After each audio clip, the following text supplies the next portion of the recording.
Estuve en una reunión con Dios, en donde Él elegantemente me hacía preguntas vagas, preguntas comunes, preguntas que yo no quería contestar. Tenía un aspecto templado, muy amigable a la vista, nada de aulas ni brillos extraños. Era como un tipo amable.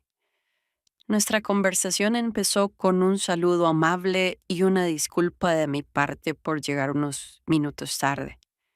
La verdad, no tenía muchas ganas de hablar con él. Sabía que el contexto de la conversación no era muy apetecible para mí. Le bromeé diciendo, «Te ves bien, pareces bastante humano». Él, con una sonrisa muy discreta, me respondió, «Claro, y tú al contrario, luces mucho como Dios». «¿Cómo le está yendo a tu equipo de fútbol esta temporada? ¿Qué tal la cena en el comedor público? El clima ha estado variado estos días. Por la mañana mucho aire frío. Por la noche se siente un calor seco que a veces incomoda para dormir. ¿No es así?». Yo, un poco tímido, contestaba muy brevemente. No quería irme por las ramas. Quería saltar al meollo del asunto y preguntarle por qué. ¿Por qué tenía que cumplir esta misión? ¿Por qué yo y por qué ahora? No sabía cómo meter el tema, pero de alguna manera me imaginaba que él ya sabía lo que yo quería saber. De repente me preguntó, ¿has visto los nuevos avances en tecnología? Es algo muy interesante lo que se está tramando allá abajo. Entonces ya no pude más. Di un golpe sobre la pequeña mesa que nos separaba y con un tono desesperado lo miré a los ojos y le pregunté de manera exaltada, ¿por qué yo?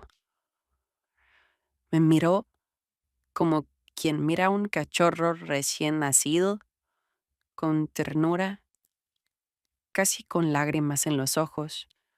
Esperó un momento y me dijo, no se trata de ti.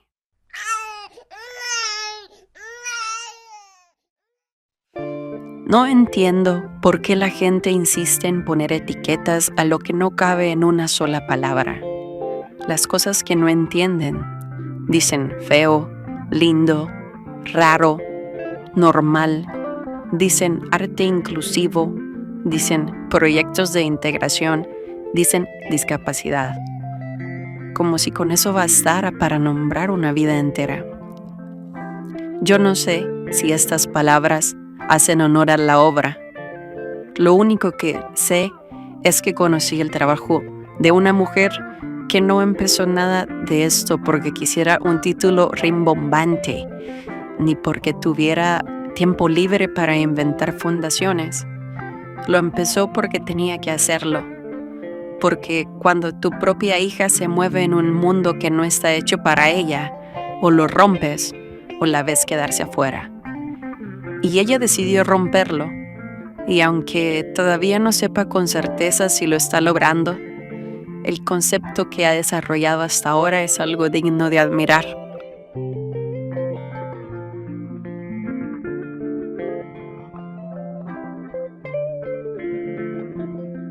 Yo soy bailarina desde hace mucho, mucho tiempo y estaba buscando expandirme al teatro y entonces me pusieron en contacto con ella y me ofrecí para ayudar en los días de funciones, en el peinado y maquillaje, y ya estando ahí empezaban a surgir como más necesidades y fui metiendo manito por donde podía y al final terminé ayudando en toda la producción. La primera temporada de Tintino que hice con el grupo fue una experiencia como de abrir portales, de encontrarme con niños que no se comunican igual que los demás, que no tienen las facilidades sociales que los demás.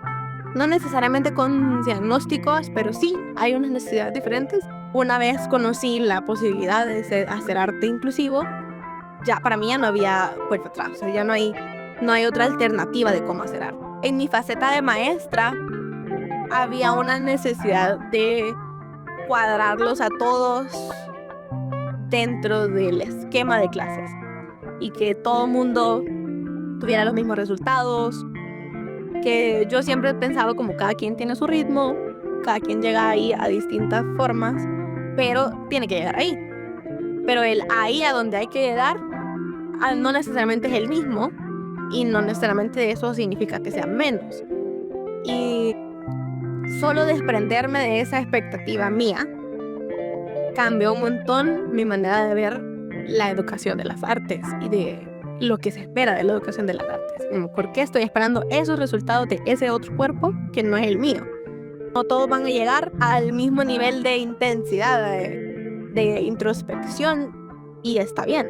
Pero siempre hay un grado de introspección con las artes que te enfrenta a vos mismo y que te ayuda a utilizar todas tus partes para crear. No tenemos ahorita un espacio de formación como docentes y eso no es que afecte, sino que retrasa un poco quizás los resultados porque tenemos que ir haciendo la investigación en el camino. Los referentes de otros países a veces sirven como una guía pequeña, pero no tanto porque el contexto es diferente.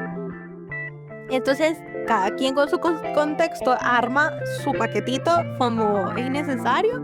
Sí nos ha pasado que no lo entienden del todo y nos llaman para cosas que no son nuestro trabajo o con propósitos que no son los nuestros, como suele pasar mucho en las entidades que trabajan con personas con discapacidad intelectual, que son con fines rehabilitadores o asistencialistas. Entonces la gente espera que nosotros seamos iguales, que seamos un ente rehabilitador o de dar terapia o de caridad. Es una concepción errónea que viene del resto de cosas que hay para personas con discapacidad intelectual. Se hace un casting y si das el ancho para los personajes, das el ancho. Si no das, pues no lo das y no entras. Y eso es así. Entonces, dejar eso claro y hacer la pauta de no es caridad, es trabajo, es remunerado, es una producción profesional. Nos costó un montón, nos sigue costando un montón que se entienda que no le estamos haciendo el favor a nadie, sino que es un trabajo como cualquier otro trabajo escénico. Sí, cada vez más tenemos más contactos, somos más conocidos, nos llega más gente que no tiene relación directa a nosotros, pero sigue siendo un tema el entender que somos una compañía de teatro como cualquier otra y que tenemos un elenco como cualquier otro, solo que hay personas con discapacidad en el elenco. Pero es un tema todavía difícil. De repente salen artistas o chicos con discapacidad intelectual que quieren actuar o bailar y se acercan a otras instituciones y las otras instituciones, como el mundo de las artes es tan chiquito, nos conocemos todos, de repente nos hablan y mira, me llegó un tal fulanito que dice que quiere bailar, te lo mando. ¿Y por qué no le das trabajo vos? Toda la vida te lo mando. Pero ninguna otra compañía se ha echado la manta de decir, ok, me jalo a este que tiene discapacidad, a ver qué pasa. Sería súper chido que de repente, así como a mí me llaman para una producción X de otro lado, puedan llamar a uno de estos bichos y decir, bueno, le sabe a esto, le sabe a conte, le sabe al teatro, le sabe a circo, lo que sea, y que le den trabajo, pero no lo ven. Mi práctica inicial realmente nunca la pensé para personas con discapacidad. La vida, las experiencias de vida me traen a Entre Colores y Sombras.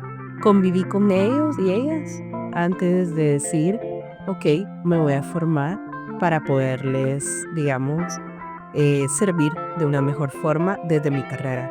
Fuimos a Madrid y ahí tuve como mucho acompañamiento de psicólogos y formación en el tema, porque acá realmente en el país, como experiencia en formar, no hay tanta. En ese sentido, para personas con discapacidad intelectual. Hay mucha información para otras discapacidades, pero para personas con discapacidad intelectual o para sus familias, acá no hay mucho. La intención es de poder servirles de la mejor forma es a veces preguntarme, ok, necesito más formación en esto y formarme.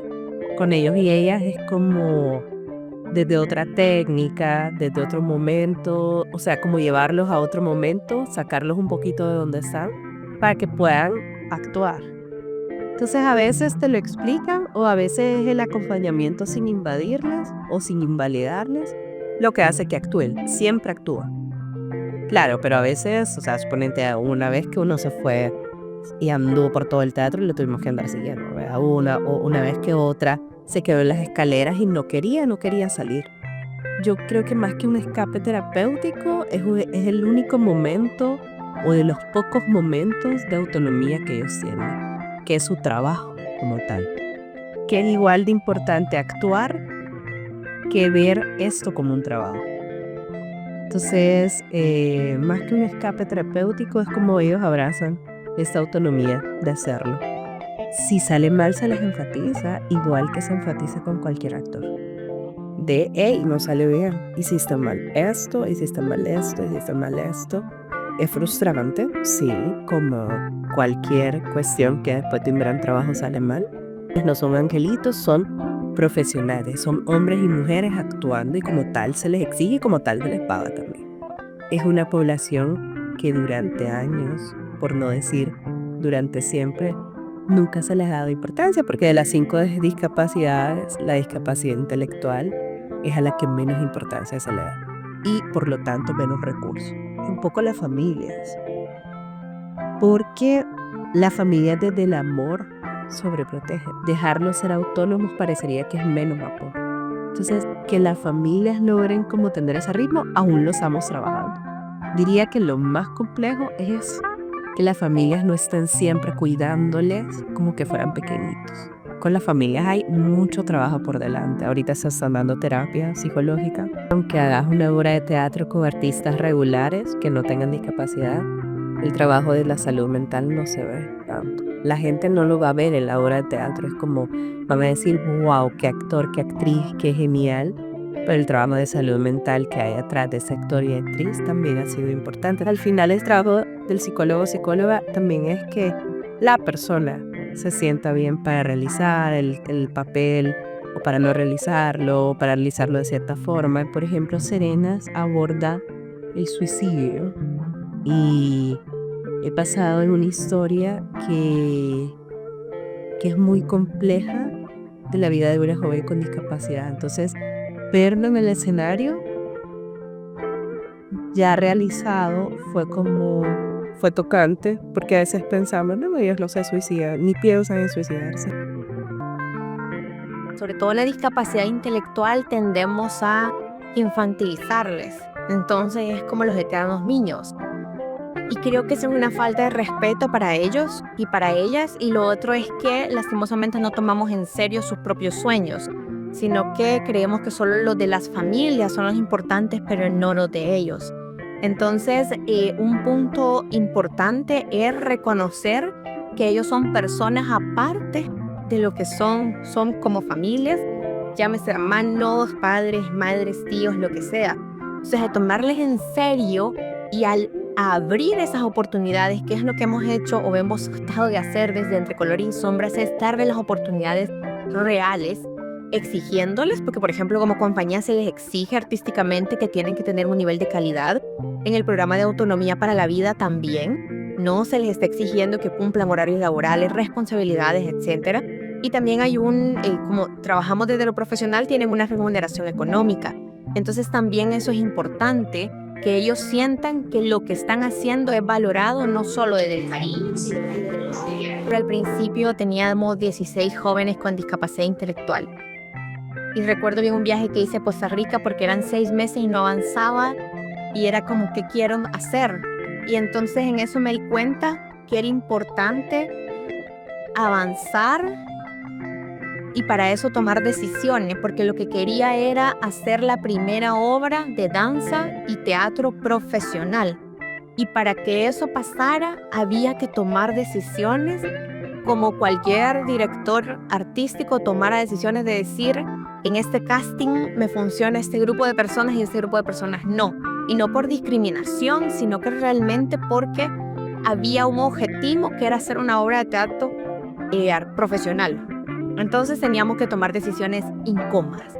Y esas decisiones incómodas las hemos seguido tomando en estos 7 años, pero que han servido también para crecer y para abrirnos el camino y que nos vayan como conociendo desde nuestro enfoque, que es un enfoque de derechos, donde el protagonista es la persona con discapacidad. Para Tintino fuimos más de 40 personas alrededor del proyecto. Fue un compromiso de un montón de artistas, de un montón de personas que creyeron en ese primer proyecto y que luego poco a poco, no es que se nos es más fácil, pero de una u otra manera hacen un recorrido y ya saben más o menos su trabajo y empiezan a creer un poquito más en lo que estamos haciendo. Yo siempre he dicho que Tintino empezó sin $1 y si yo siguiera esperando el financiamiento para cada proyecto, no haríamos nada. Creo que eso sí es cebolla dentada. Es como, démosle. Este espacio fue como, démosle. No sabemos cómo vamos a hacer, pero démosle. Nunca espero tener para tirar. Y de verdad la vida en Los Ángeles y todo ha sido muy bueno porque siempre ha habido gente que acuerpa el proyecto, que cree en el proyecto. Y no estoy hablando necesariamente de dinero, sino que de que crean y que eso empuje. Entonces el compromiso, las ganas, hace que esto funcione. Creo que ha sido uno de los grandes cosas buenas de esto, es rodearnos de gente que quiere estar. Mi infancia fue muy solitaria. Algo que yo siempre recuerdo, a lo que me aferré y lo que me mantiene viva y me mantuvo en sobrevivencia, fue la imaginación. O sea, siempre fui muy, muy imaginativa. Entonces creo que eso me hizo como sobreponerme a muchas cosas que pasé. Tintino lo escribo desde el dolor y es un cuento mágico. Fue como la magia, como la ilusión, como la fantasía, digámoslo así, soban un poco el impacto de la noticia. Los doctores te dicen todo lo que no puedes hacer desde el punto de vista médico. Es como no va a poder hacer esto, no va a poder hacer lo otro, no va a poder hacer lo otro. Y me decían todo lo que no podía hacer mi hija y no todas las posibilidades o todas las oportunidades que podría tener a través de mi hija. ¿Qué tanta es el pésame? Bueno, a mí así fue. Es que me dan el pésame al nacer Celeste, vea. Es como, mire, vea, todo el tema casi que literal es un pésame, ¿no? No una felicitación porque al fin y al cabo hay vida. Creo que en el momento de la noticia de la discapacidad, ya sea por nacimiento o adquirida, algo se nos rompe. En el caso mío, como mamá, se rompe la ilusión de tener una hija, entre comillas, normal. Se rompe la ilusión de lo que supuestamente tiene que hacer una hija, ¿no? Que no tuviera una discapacidad intelectual. Entonces, primero se rompe eso, entonces cómo reconstruirnos. Creo que un punto de partida es hacer los duelos. Tenemos como familias hacer los duelos que sean necesarios para soltar al hijo que no tuvimos o la expectativa del hijo que tenemos, incluso con la discapacidad. Cuando sos mamá de una niña con discapacidad intelectual, en general las maternidades son renuncias. O renuncias a tu vida profesional para criar o renuncias a lo contrario para ser profesional. O sea, y en este caso la demanda de tiempo es mayor porque hay una demanda de tiempo emocional y de todo tipo a la hora de estar enfrentando la maternidad. Y por otro lado, el querer ser profesional, en mi caso, un artista, ¿no? Directora artística, que todavía es complejo en un país como el nuestro ser artista. Entonces, ¿cómo mezclas eso? Lidias con la culpa. No te puedo decir una receta o una fórmula. La culpa está en cada cosa que haces, la culpa. Creo que allí lo importante para trabajar la culpa, uno, es realmente acompañarte a profesionales de la salud mental, porque no puedes sola. Y hacer una red de apoyo. Creo que es una de las carencias que tenemos la familia de personas con discapacidad intelectual. El generar redes de apoyo, porque eso es lo que te sostiene. Y ahí también hablas y decís, es que no es culpa tuya, primero, que tu hijo o tu hija haya nacido como haya nacido. Y dos, no es culpa tampoco de la sociedad que no esté informada desde un enfoque de derechos para su trato. Entonces no es culpa al final de nadie. Yo creo que sí hay una responsabilidad y una corresponsabilidad de todos por hacer un mundo más inclusivo y accesible para todas las personas que son diferentes. Yo a este proyecto le he dedicado mucho tiempo y, por ejemplo, este año incluso me planteé el hecho de decir necesito más tiempo con mi hija, porque Entre Colores y Sombras absorbe mucho tiempo, mucho de mí, porque estoy casi al 100. De una u otra manera, el estar haciendo Entre Colores y Sombras es abrir camino para las nuevas generaciones, entre ellas mi hija. Me veo hoy en la búsqueda del equilibrio, de decir qué día dedico a Celeste, qué día dedico a Entre Colores y Sombras, qué días dedico a otras cosas. Cuando me enfrento a ellos, a los ensayos, creo que lo que me une, los pedazos rotos, es realmente brindar esas oportunidades desde el escenario. Al estar en el escenario y a estar trabajando en la manera de visibilizarles, es un punto, creo yo, importante de partida, diciéndoles existimos. Parándonos en el escenario diciéndole estas también son nuestras historias. Entonces mi manera de responder creo que fue el arte, porque lo primero que hice cuando me dan la noticia de mi hija fue escribir el primer cuento, que fue Tintino, que se convierte también en un libro de lectura fácil, que se convierte en el primer cuento representado en el escenario por artistas con discapacidad y sin discapacidad. Entonces creo que una manera fue véannos, existimos. Y cuando digo véannos, porque también detrás de cada uno de ellos están las familias que viven cosas en silencio porque no hay manera de expresarlo o de cómo expresarlo. Entonces creo yo que eso también ha sido un punto importante de partida. O sea, el escenario es nuestro lugar para existir. Es así como el nacimiento de ella creo que me impulsó a hacer algo que no hubiese hecho si no nace ahí. Y fue ver más allá de las artes como se conocían aquí, sino que empezar a trabajar desde el arte inclusivo, que en otros países sí se estaba haciendo, pero que aquí en El Salvador no se había tomado como el tiempo de construir lo colectivo, ¿no? Que implica familias, personas con discapacidad intelectual, equipo. Una mujer soñadora, realmente, como a veces no me he sentido parte de ningún espacio. Es como que te sentís de dónde sos, para dónde vas. Entonces, no sé, a veces es complejo contestarte. Melissa abrió las manos. En lugar de cerrarse sobre su propia batalla, la extendió y empezó a meter en ese círculo a más personas, más familias, más actores, más voluntarios. Y es que ahí es donde todo cambia. Porque cuando algo que es tuyo por obligación, ya sea una herida, una lucha íntima o un duelo, pero tú lo compartes, deja de ser solo dolor o resistencia y empieza a ser también comunidad, apoyo, compañía y círculos cercanos. Ella lo llamó Entre Colores y Sombras. El nombre tiene esa ambigüedad que no pide permiso. Es bonito, pero no tanto, es amable, pero no tanto. Y es que así es el proyecto, un espacio sin manual fijo. Una compañía, dicen algunos, una fundación, dicen ahora. Yo prefiero verlo como un lugar donde se ensaya lo que afuera todavía no existe. Un mundo que admite todas las formas de estar.